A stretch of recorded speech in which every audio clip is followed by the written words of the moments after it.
সূরাতুল ফুরকান সম্পর্কে সহিহ বুখারীতে একটা হাদিস এসেছে। হিশাম বিন হাকিম বিন হিজাম নামাজের ইমামতি করতেছেন, সূরাতুল ফুরকান তেলাওয়াত করতেছেন। মুক্তাদিদের কাতারে দাঁড়িয়ে আছেন সাইয়েদনা উমর ফারুক রাদিয়াল্লাহু তাআলা আনহু। উনি দেখলেন যে উনি সূরা ফুরকান যেভাবে শিখেছেন হিশাম এইভাবে পড়েন, আরেকভাবে পড়ে, অন্য স্টাইলে, অন্য ডায়ালেক্টে। উনি রেগে যাচ্ছিলেন নামাজে, পারে না নামাজের মধ্যে যে ধরেন, কারণ ওমরের মেজাজ নরম না গরম? বড্ড গরম মেজাজওয়ালা।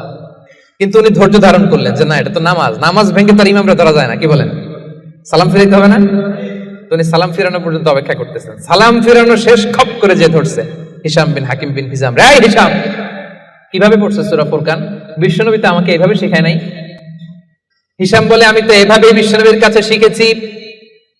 ওমর বলে না, বিশ্বনবী তো আমাকে এইভাবে শেখায় নাই, অন্যভাবে শিখিয়েছে। হিশাম বলে আমি তো এভাবেই শিখেছি। ওমর বলে না, আমি শিখেছি অন্যভাবে।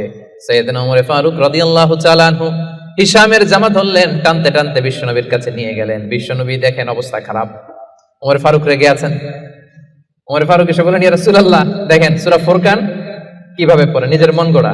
আপনি আমার শিখেছেন একভাবে, ও পরে আরেকভাবে। বিশ্বনবী বললেন, আরসিল হইয়া আমার, ওমর ছাড়ো ওরে, আগে ছাড়ো, বিচার পরে করতেছে, আগে জামা ছাড়ো।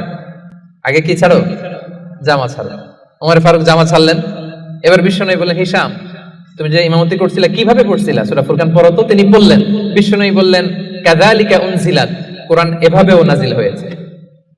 ওমর, তাহলে তুমি কিভাবে শিখছো আমার কাছ থেকে বলো। ওমর ফারুক এবার তেলাওয়াত করতে শুরু করলেন। বিশ্বনবী বললেন, কাযালিকা উনজিলাত, ওমর, কোরআন এভাবেই নাজিল হয়েছে। এবার তো দুইজন অবাক, কিরে আমি বললাম একভাবে, বলে এইভাবে নাজিল হয়েছে। আবার ওমর ফারুক বললেন আরেকভাবে, বলে এইভাবেও নাজিল হয়েছে। বিশ্বনবী বললেন, শোনো শোনো, ইন্নাল কুরআনা উনজিলা আলা সাবআতি আহরুফ, কোরআন 7টা ডায়ালেক্টে, 7টা আঞ্চলিকতায় নাজিল হয়েছে। ফাকরাউ মা তায়াসসারা মিন, যেটা দিয়ে সহজ লাগুক পড়ো, কবুল করে নিবে কে? আল্লাহ।